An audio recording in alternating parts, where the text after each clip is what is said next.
Have you ever noticed the more you want something, the tougher it is to get? Maybe you've noticed it, maybe you haven't. From this point forward, I want you to be aware of how you think about the life you want. For example, consider if you really, really want a woman and you press in to try to get her. Most of the time, she's not going to want you, bruh. If you're incredibly persistent at chasing a psychological goal, let's say it's getting a certain house, and all you do is think about that house, you struggle to achieve it. When you want something so bad you can taste it, you're almost desperate for it. But guess what, fam? That's the problem. You're focused on the wrong things. Today, I'm going to explain why confidence is not a goal to chase, it's a journey to walk. Learning how to experience the moment and put forward the appropriate amount of effort is the way to develop confidence, which is the way things happen in your favor. We're always told to go make it happen. In some cases, we can do that. But in our minds and the things we're working toward intrinsically, when we apply too much pressure, we actually repel the very thing we're going after. Mark Manson wrote the best-selling book, The Subtle Art of Not Giving a Well, you know what I'm saying. That's what we think of when we think of this great read. The main point is in the subtitle, though, a counterintuitive approach to living a good life. In the very first chapter, Mark talks about a man who wants to become a writer, but every facet of his being is fighting against his success. Drug abuse, alcohol, womanizing, gambling, you name it, this guy did it. It was almost like he was trying to self-sabotage.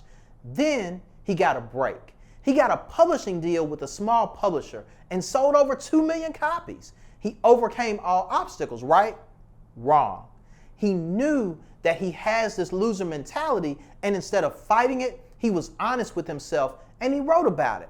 As Mark points out, his success is actually him being comfortable as a failure.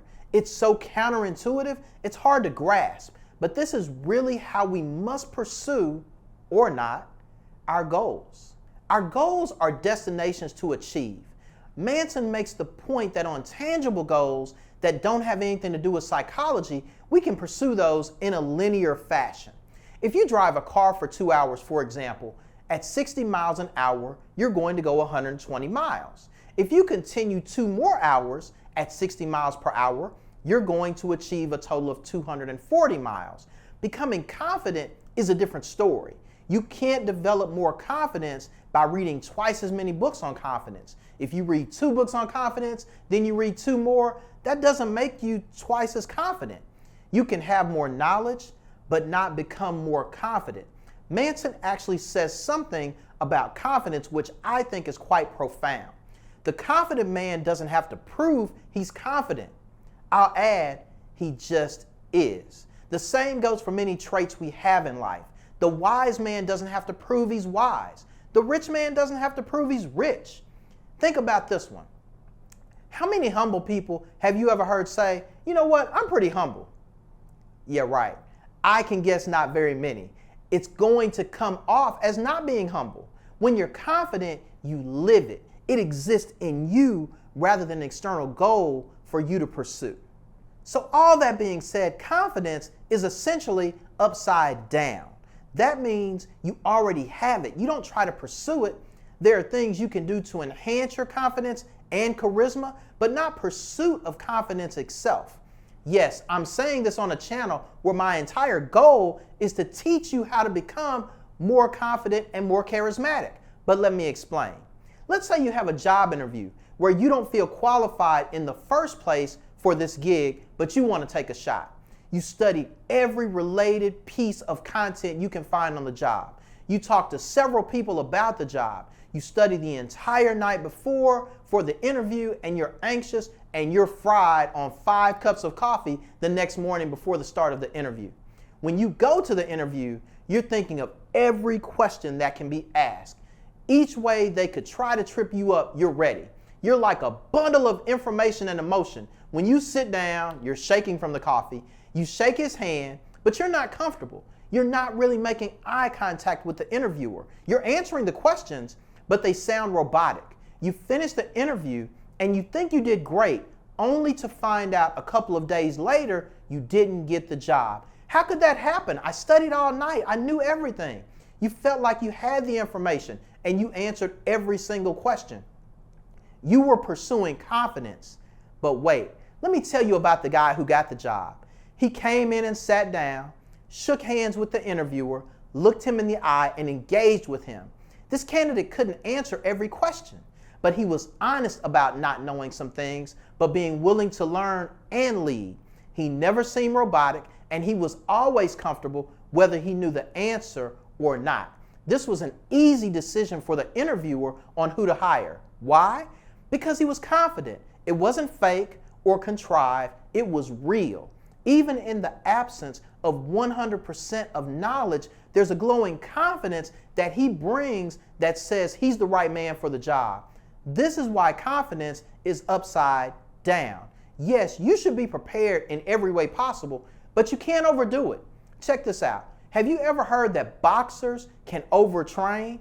That sounds crazy, right? But it's absolutely true. You can lose too much muscle or fatigue your body so much that you're not prepared to fight, but you're over-prepared at training. It's a balance. Confidence is a balance between preparation and letting go of the outcome. When you learn that preparation is required, but the outcome is not yours to decide, you let go of the outcome and you experience the upside down nature of confidence. Now you're confident in what you have to offer, and the outcome, be damned. You don't have to oversell it. You don't have to overthink it. You don't have to overprepare. Bruh, you are enough. Alan Watts is a 20th century philosopher referenced in Manson's book. Watts said something that impacted me in a way that gave me clarity to what I already knew, but I never could find the words to describe. Watts was quoted as saying, "The desire for more positive experience is itself a negative experience, and paradoxically, the acceptance of one's negative experience is itself a positive experience." That's crazy, right? But that's a game changer for me. Let me describe with one of my all too often golf experiences. I was playing a round a few years ago and I couldn't seem to get the right contact. Nothing was working. Hitting fat shots or thin shots. I was concentrating on every part of my swing, turning fully back, keeping my left arm straight, keeping my head still, full extension, eyes on the ball, complete behind the head follow through. I'm overthinking and over preparing every part of every shot. Golfers, if you've been there, please give me an amen. But then I got frustrated. To paraphrase Mark Manson, F it. I'm tired of doing all this thinking and moving and working to no avail. Man, I just walk up to the tee and swing as hard as I possibly can. If you're a golfer, I bet you know what happened. 310-yard tee shot straight down the middle, probably the longest tee shot I've ever hit in the air. One of my playing partners said, "Man, you need to be pissed more often."